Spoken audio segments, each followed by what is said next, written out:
So let's just recap the Entrelac sample that we've been working on. If you want to design your own project, you just need to figure out how big you want it to be. And then from there, you want to go back down to how many stitches do you want in each row.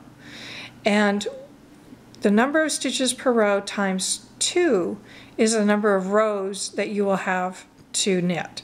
So if you want to do a sample, the ratio is 1 to 2 for 10 stitches per 20 rows, 5 stitches per 10 rows, however you want to work it. So for this example, I wanted to do 10 stitches a row.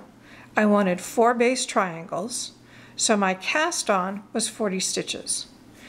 When you start from the right, you do knit 2, purl 2, knit 3, purl 3, knit 4, purl 4, all the way up to purl 9. Then you knit the 10 down, and in your mind you stop because you're not going to work on these 10 stitches that now are here on the needle until you come back to pick them up for this rectangle. So you're going to put those 10 stitches aside.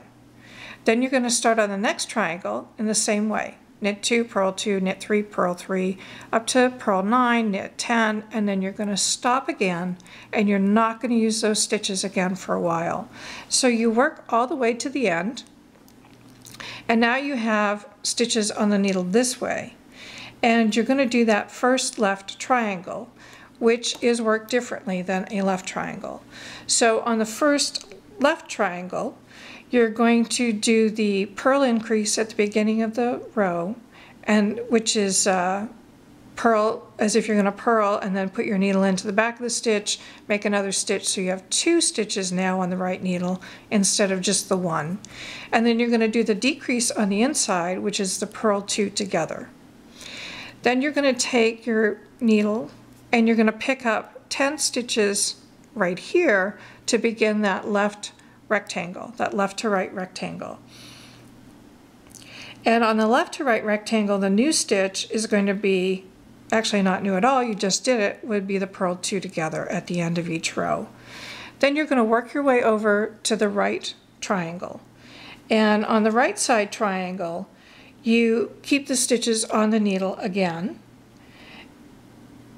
and you're going to knit and then purl 2 together again. So no new stitches on that one as well.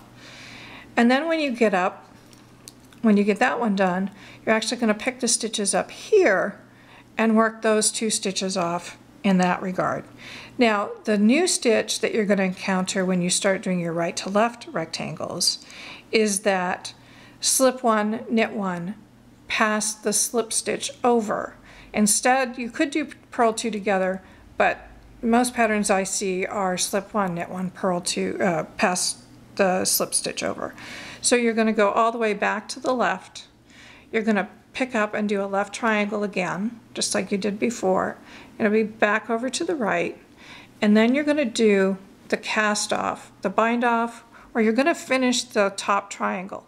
Now, I did it in 2 ways to show you, and you can see the separation here.